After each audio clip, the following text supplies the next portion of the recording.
So ayun guys, so for today's video, papakita ko sa inyo guys yung mga ginagawa ako sa trabaho.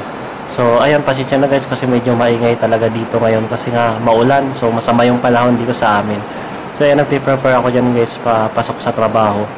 So kailangan guys maayos ka rin papasok sa work. Kailangan maayos naman yung pananamit kasi pinagtatrabaho natin ay restaurant. So medyo sensitive yun kasi nga mga pagkain yung siniserve mo.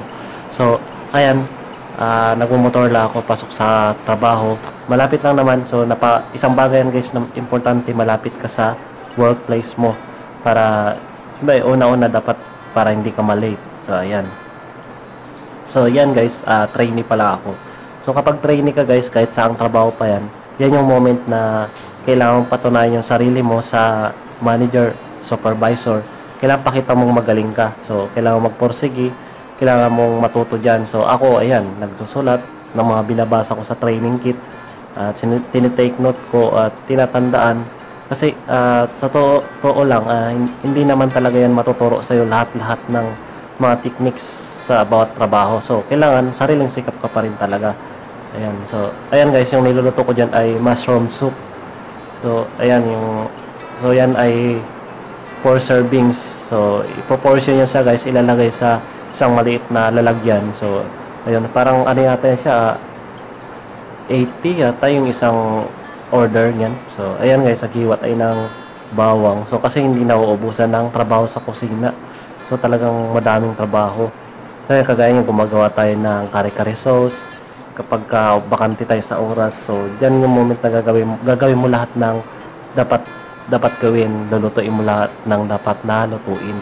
So ayan, ginagawa ko kare-kare sauce yan sa isang malaking kawa. Para marami tayo guys, para hindi luto ng luto. Para mamaya, ubusan ka naman, luto ka na naman. So, tapos naubusan, luto na naman. Para mayroon kang stock for 4 days bago ka ulit magluto. Para hindi hassle guys.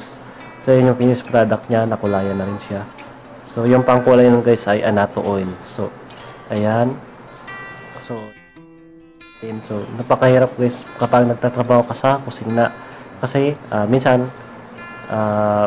dami tao, parang ganun, pagod kaysa yung work mo lang ay isang ano ba to, sales boy, parang ganun.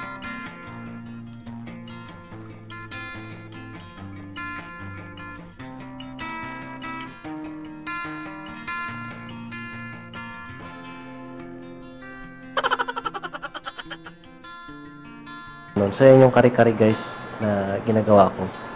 Yan yung mga gulay, lalagyan na lang yan ng meat at sauce ng kare-kare. So beef curry nga pala yan.